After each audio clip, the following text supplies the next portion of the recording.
Hey guys, welcome back to Project Bodybuilding. This past weekend we saw the return of pro bodybuilding to the city of Detroit with the inaugural Detroit Pro. And sure, even though a lot of us were complaining about the lack of names, regardless we still had a very well ran and very exciting show. So in case you missed it or want a concise recap of the event, I got you covered with today's video. In this video I will be recapping every single men's division from the 2024 Detroit Pro, and there was only one of them at this event. For the pros, they only had open men's bodybuilding, but I am certainly not complaining. So we'll talk about the open, the impromptu guest posing between Samson Dowda and Hunter Labrada, and what kind of show Fuad managed to put on. With all that said, let's go ahead and jump into today's video. If you guys like these types of videos, be sure to hit the like button and subscribe because I do these recaps after every single major pro show. Let's start with the guest posing that we were treated to at this event. So Samson Dowda, being a hostile athlete, was there as a special guest, and Hunter Labrada was also there as another special guest. And as they were handing out amateur awards, I believe, they took the shirts off, and eventually the pants came down as well, and we got a little guest posing. This was basically a sneak peek of what we'll see in a month's time at the Pittsburgh Pro, as both of these guys, along with others, will be guest posing there. As of right now though, I was really impressed with both. They're both massive for sure, but I have to say something that may be a little controversial. I was more impressed with Hunter. I'm not saying he looked the best or that this means anything besides that he's big right now, because really this doesn't mean anything. This is a guest posing. But we're all kind of used to seeing Samson huge and pretty shapely, which he was at the show, but we have never seen this level of size on Hunter. Does he have the prettiest lines? No, absolutely not. But the dude was looking more impressive to me compared to Samson, with that crazy level of muscularity. Keep in mind though that for this given timeline for Samson, he's probably pretty close to natural right now, or as close as these guys get. Probably just a TRT dose or something around that, and he's keeping his shape and a lot of size too, so that's also impressive in its own right. But all in all, I was more impressed with Hunter's crazy level of size. Overall, this was great to see. I love when guys aren't afraid to strip down regardless of what time of the year it is. Hopefully we get more guys out there at other shows for more guest postings. This used to be a lot more common back in the day before social media, but I hope we see the return of more frequent guest postings, because even in the age of social media, we're still talking about these guys. They've earned themselves some great exposure. Hopefully we see more of this instead of guys staying home and out of sight until it's time for a show. Now let's jump into the actual show, and instead of going over the top 5 like I usually do in these videos, I'm just going to go over the top 6 since there were only 6 guys. Taking that last place spot was Harry Harris. Now this was just Harry's second pro show. He's just getting started, nothing to be ashamed of here. His double-edged sword is his height. He was standing out because he was so tall, but he hasn't yet filled out that frame completely. So right now it may hurt him a little, but if he continues to add size, that height factor will only help him. He was a big dude taking up a lot of space on stage. He just needs more size going forward. Rounding out the top 5 was Gabriel Grey. This was kind of a pro debut for him, not really. He turned pro at an amateur show that was right before the Toronto Pro, and the next day he just threw his hat in for that Toronto Pro. But this was obviously a more serious attempt at a pro level package. And he's bringing a lot of size. He's a shorter guy, so he has that compact mass look. His waist is a little wider, but he also brings better conditioning. I think if he brings those legs up to be even wider, he can really outwork that waist. But overall, he's also another guy that's just getting started. He can bring good condition, he doesn't need to add too much more size, and I expect to see him popping up a lot more in other pro shows.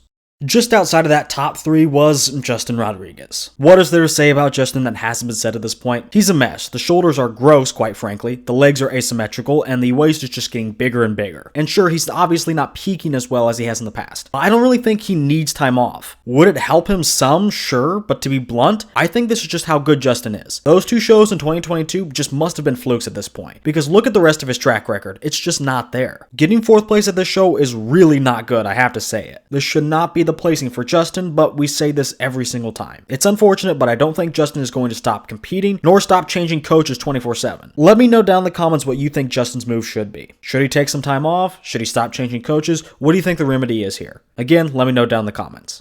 Taking the bronze medal was Ron Gordon. Not only did he get this 3rd place spot, but he also received the John Meadows Best Conditioning Award. I don't know if that was the best award for him to take home. I think they just didn't want to double up on giving those extra awards out, but nonetheless, Ron took home an extra $2,500 check because of that Best Conditioning Award. Now, Ron has been pro for a couple of years, and this has been his best placing yet, but to be fair, it was a smaller lineup. Ron has that same problem, if you want to call it that, as Harry Harris. Ron is extremely tall, and that will be an advantage as soon as he fills out that frame, and he's definitely on his way. He's got the aesthetics, he's got the frame, and all the body parts are good, he just needs to bring them all up. This was also a very good peak for Ron. Probably the best Ron ever, in fact. Definitely keep your eyes on this guy going forward.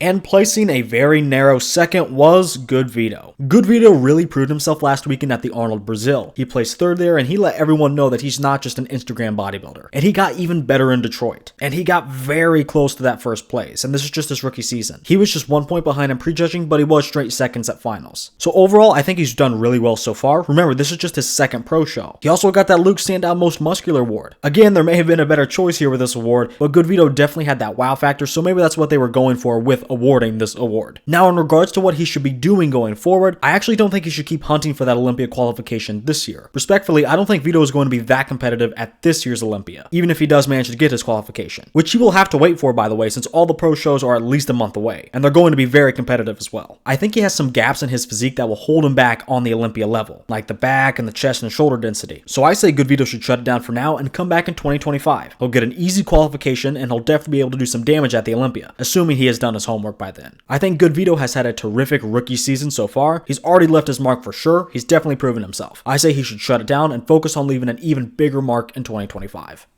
And taking the 2024 Detroit Pro title was the Martian Martin Fitzwater. Martin has not been seen on stage since 2022, where he came close to getting his Olympia qualification. But then after losing both of those shows in 2022, he decided to shut it down and just grow. And he did. He was already very complete in 2022, but he grew all over for 2024. The arms were improved, those are probably his weakest body part, and then the legs and the back, his stronger body parts, also grew. So he was definitely improved all over for this show in Detroit. But even still, with all the improvements, he almost got beat by Good Veto, which just tells you how good Good Veto is. But Martin did ultimately prevail, and I do plan on doing a full analysis video very soon, but to sum it up, I will say this. Martin won because of his better completeness. Veto had some gaps, it's really just as simple as that. But again, keep an eye out for my full analysis video dropping very soon. And not only did Martin win the Detroit Pro, but he also won one of those extra awards by winning the Cedric McMillan Best Posing Award. I think all three of these awards really could have been switched around, but each of the top three guys got to take home a little extra cash in addition to their normal winnings. Overall, Martin just needs to keep peaking more like his finals package from the Detroit Pro, and he'll be a-okay going forward. I think he's going to do very well at this year's Olympia as long as he peaks well, just because he has every body part he needs. I have had Martin on my radar since the beginning of the year though. I said in a previous video that he was one of the newer bodybuilders I'm looking forward to the most this year. And I think out of these newer guys, he has some of the best potential for this upcoming season. And I think we saw some of that here. And keep in mind, he got his Olympia qualification early. He may do the New York Pro, I know he's expressed interest in that, but even if he does that, he can still shut down this season early, regroup, recover, relax a little bit, then still have a solid time frame to get ready for his first Olympia. I'm expecting some great things from Martin this season, and he'll be competing and moving up in the ranks at the Mr. Olympia for years to come, mark my words. Anyway, I want to congratulate the full lineup from the Detroit Pro, and I want to give my biggest congratulations to the winner of the 2024 Detroit Pro, Martin Fitzwater.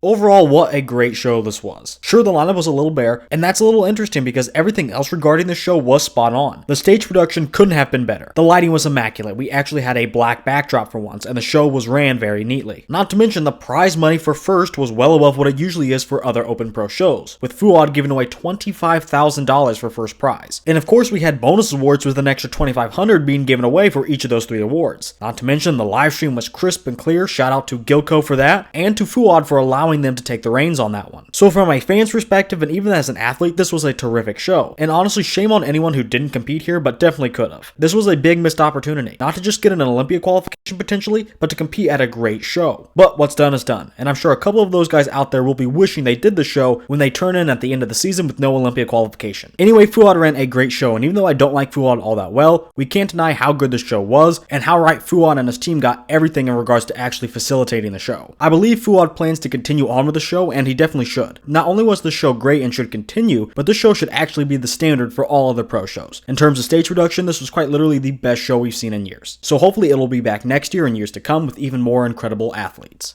Well, that's going to do it for today's video. What did you guys think of the show? Do you anticipate the show to grow? Should other pro shows, including the Olympia, take note of how the stage looked? Let me know your thoughts down in the comments. And if you guys like these recap videos, hit the like button. And if you'd like staying up to date on the world of bodybuilding and want to catch my future recaps, subscribe to my channel as well. By the way, if you guys are looking for any high quality supplements to help you on your own bodybuilding journey, be sure to check out Arms Race Nutrition. Then at checkout, use my code Project10 for 10% off your entire order. That's code Project10 at armsracenutrition.com. Finally, with all of that said, I want to thank you guys for watching, and I will see you all in the next video.